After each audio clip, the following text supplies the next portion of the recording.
श्री कृष्ण कहते हैं, प्राचीन काल में समस्त मुक्तात्माओं ने मेरी दिव्य प्रकृति को जान करके ही कर्म किया।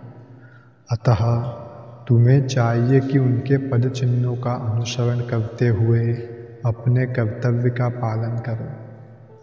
कर्म क्या है और अकर्म क्या है, इसे निश्चित करने में बुद्धिमान व्यक्ति भी मोहग्रस्त हो जाते हैं।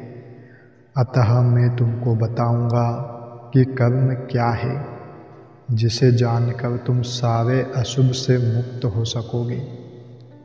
कर्म की बारीकियों को समझना अत्यंत कठिन है। अतः मनुष्य को चाहिए कि वह यह ठीक से जाने कि कर्म क्या है, विकर्म क्या है और अकर्म क्या है। दोस्तों, यदि कोई सचमुच ही बहुबंधन से मुक्ति चाहता है तो उसे कर्म, अकर्म तथा विकर्म के अंतर को समझना होगा। कर्म, अकर्म तथा विकर्म के विश्लेषण की आवश्यकता है, क्योंकि यह अत्यंत गहन विषय है। जो मनुष्य कर्म में अकर्म और अकर्म में कर्म देखता है, वह सभी मनुष्यों में बुद्धिमान है और सब प्रकार के कर्मों में प्रवृत्त रहकर भी दिव्य स्थिति में रहता है। जिस व्यक्ति का प्रत्येक प्रयास इंद्रिय तृप्ति की कामना से रहित होता है, उसे पूर्ण ज्ञानी समझा जाता है। उसे ही साधु पुरुष ऐसा कर्ता कहते हैं, जिसने पूर्ण ज्ञान की अग्नि से कर्म फलों को भस्म कर दिया है। अपने कर्म फलों की सारी आसक्ति को त्याग कर सदैव संतुष्ट तथा स्वतंत्र रहकर वह सभी प्रकार के कार्यों में व्यस्त रहकर भी कोई सकाम कर्म नहीं करता। ऐसा ज्ञानी पुरुष पूर्ण रूप से संयमित मन तथा बुद्धि से कार्य करता है, अपनी संपत्ति के सारे स्वामित्व को त्याग देता है और केवल शरीर निर्वाह के लिए कर्म करता है। इस तरह कार्य करता हुआ वह पाप रूपी फलों से प्रभावित नहीं होता है।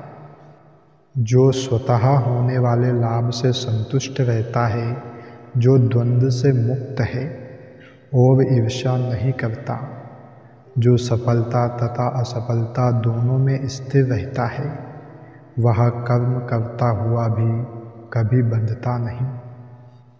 जो पुरुष प्रकृति के गुणों के प्रति अनासक्त है और जो दिव्य ज्ञान में पूर्णतया स्थित है, उसके सारे कर्म ब्रह्म में लीन हो जाते हैं। जो व्यक्ति ब्रह्म में पूर्णतया लीन रहता है, उसे अपने आध्यात्मिक कर्मों के योगदान के कारण अवश्य ही भगवत धाम की प्राप्ति होती है। कुछ योगी विभिन्न प्रकार के यज्ञों द्वारा देवताओं की भलीभांति पूजा करते हैं और कुछ पर ब्रह्म रूपी अग्नि में आहुति डालते हैं।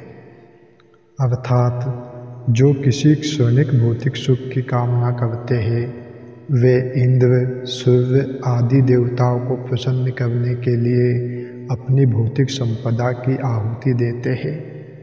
किंतु अन्य लोग जो निर्विशेषवादी हैं, वे निराकार ब्रह्म में अपने स्वरूप को स्वाहा कर देते हैं। देवतागण ऐसी शक्तिमान जीवात्माएं हैं, जिन्हें ब्रह्मांड को ऊष्मा प्रदान करने, जल देने तथा प्रकाशित करने जैसे भौतिक कार्यों की देखरेख के लिए परमात्मा ने नियुक्त किया है।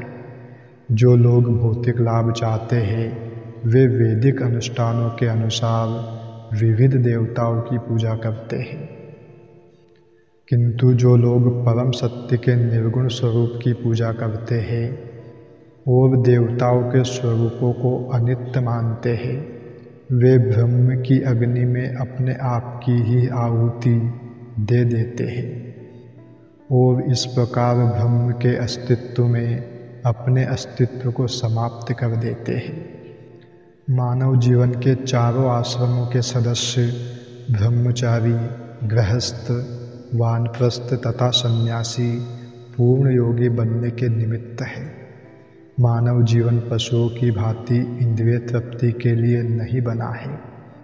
अतः मानव जीवन के चारों आश्रम इस प्रकार व्यवस्थित है कि मनुष्य आध्यात्मिक जीवन में पूर्णता प्राप्त कर सके। ब्रह्मचारी प्रामाणिक गुरु की देखरेख में इंद्रिय तृप्ति से दूर रहकर मन को वश में करते हैं। वह सांसारिक शब्द ध्वनियों से दूर रहता है। इसी प्रकार गृहस्थ भी बड़े ही संयम से इन कार्यों को पूरा करते हैं। यौन जीवन, मादक द्रव्य सेवन और मांसाहार मानव समाज की सामान्य प्रवृत्तियाँ हैं, किंतु संयमित गृहस्थ कभी भी यौन जीवन तथा अन्य इंद्रिय तृप्ति के कार्यों में अनियंत्रित रूप से प्रवृत्त नहीं होता। इसी उद्देश्य से प्रत्येक सभ्य मानव समाज में धर्म विवाह का प्रचलन है। यह संयमित अनासक्त यौन जीवन भी एक प्रकार का यज्ञ है, क्योंकि संयमित गृहस्थ उच्चतर दिव्य जीवन के लिए अपनी इंद्रिय तृप्ति की प्रवृत्ति की आहुति कर देता है। श्री कृष्ण कहते हैं, जो मन तथा इंद्रियों को वश में करके आत्म साक्षात्कार करना चाहते हैं, संपूर्ण इंद्रियों तथा प्राणवायु के कार्यों को संयमित मन रूपी अग्नि में आहुति कर देते हैं। कठोर व्रत अंगीकार करके कुछ लोग अपनी संपत्ति का त्याग करके, कुछ कठिन तपस्या द्वारा, कुछ अष्टांग योग पद्धति के अभ्यास द्वारा अथवा दिव्य ज्ञान में उन्नति करने के लिए वेदों के अध्ययन द्वारा प्रबुद्ध बनते हैं। अन्य लोग भी हैं जो समाधि में रहने के लिए श्वास को रोके रहते हैं। वे अपान में प्राण को और प्राण में अपान को रोकने का अभ्यास करते हैं और अंत में प्राण अपान को रोककर समाधि में रहते हैं। अन्य योगी कम भोजन करके प्राण की प्राण में ही आहुति दे देते हैं। ये सभी यज्ञ करने वाले यज्ञों का अर्थ जानने के कारण पाप कर्मों से मुक्त हो जाते हैं और यज्ञों के फल रूपी अमृत को चखकर परम दिव्य आकाश की ओर बढ़ते जाते हैं। ये विभिन्न प्रकार के यज्ञ वेद सम्मत है और ये सभी विभिन्न प्रकार के कर्मों से उत्पन्न है। इन्हें इस रूप में जानने पर तुम मुक्त हो जाओगे।